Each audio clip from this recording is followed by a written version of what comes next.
Hello, and thank you for allowing me to join your training today. I'd like to have been with you and given you a whole presentation, but circumstances meant that's not been possible. So let me introduce you to the material that you'll be able to download from the link that is on the screen beside me, bit.ly/curate.gov, note the capital C and capital G. If you note that down, you'll be able to go to that page and download the slides from the presentation and a number of other resources, including this short video.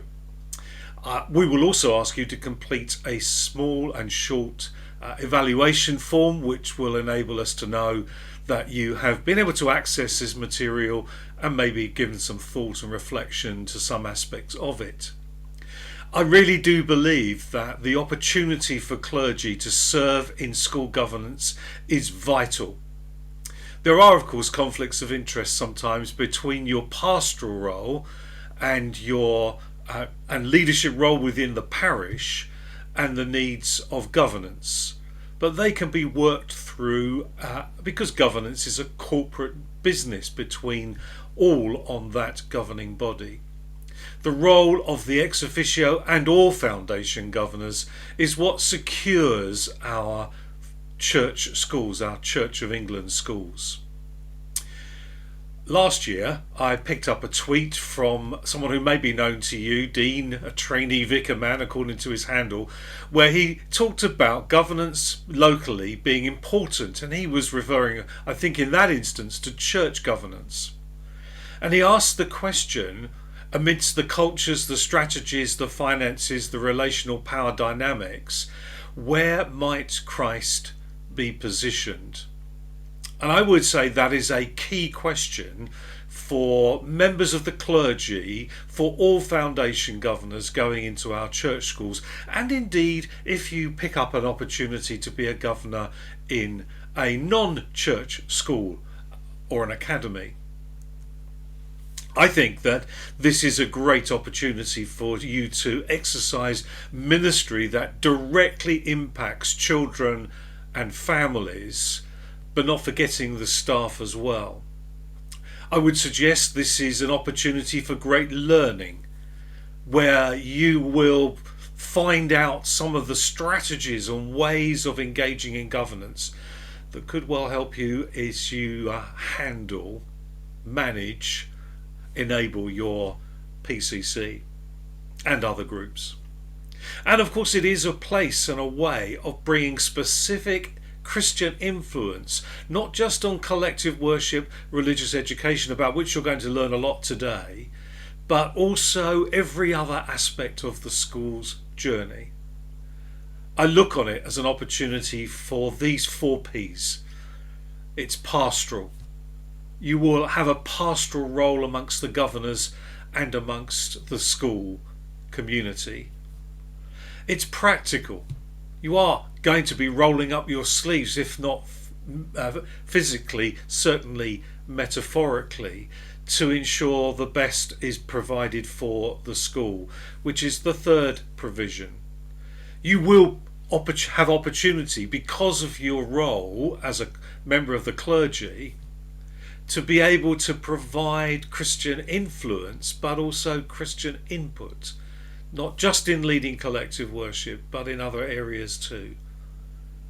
And I fourthly believe that it is prophetic.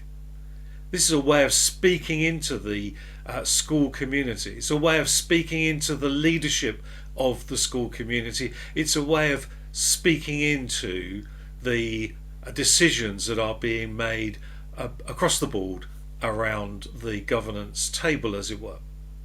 A real opportunity to be a mouthpiece and a servant of God. Tom Wright puts it like this: what you do with your body in the present matters because God has a great future in store for it. And if this applies to ethics, as in 1 Corinthians 6, it certainly also applies to the various vocations to which God's people are called. What you do in the present by writing, preaching, singing, sewing, praying, teaching, building hospitals, digging wells, campaigning for justice, writing poems, caring for the needy, loving your neighbour as yourself, and I've added in, I hope he doesn't mind, governing and educating. All of these things will last into God's future. They are part of what we may call building for God's kingdom. So I hope and encourage you to look upon the school in your parish when you take up that responsibility as an opportunity to be part of building God's kingdom out in the wider community. It's also a way of being able to impact the lives of many more children than are likely to come to any of the events and activities and services in your church. Please do take advantage of this.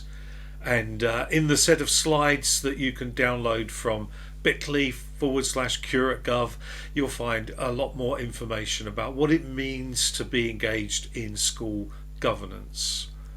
If you're a glutton for more reading, then you will know that, or you may not know, but you do now, that I have written a Grove book on church school governance. You may have received that as you completed the diocesan online church school governance course. If not, it's available through the link that you see on the slide now. But that also demonstrates or provides for you the diocesan website for education, cdbe.org.uk. Please do make that a place that you go to for finding out more about schools, education, and how we can support you. I think my time is up, so I want to encourage you to go to the website, complete the form, and look at the material, and I hope that that is helpful to you. But also note my email address, also available on that webpage, because I am more than willing to enter into a conversation with you, to hold a Zoom call with you, if you have more questions after you look at the material, or you would like to talk to me about schools, church schools in particular, at any time. So do write to me, do email me, and be in contact. I'm here to support governance and governors, including ex officio governors. So blessings on the rest of the day and your continued ministry, and I look forward to meeting you sometime and somewhere. Thank you very much.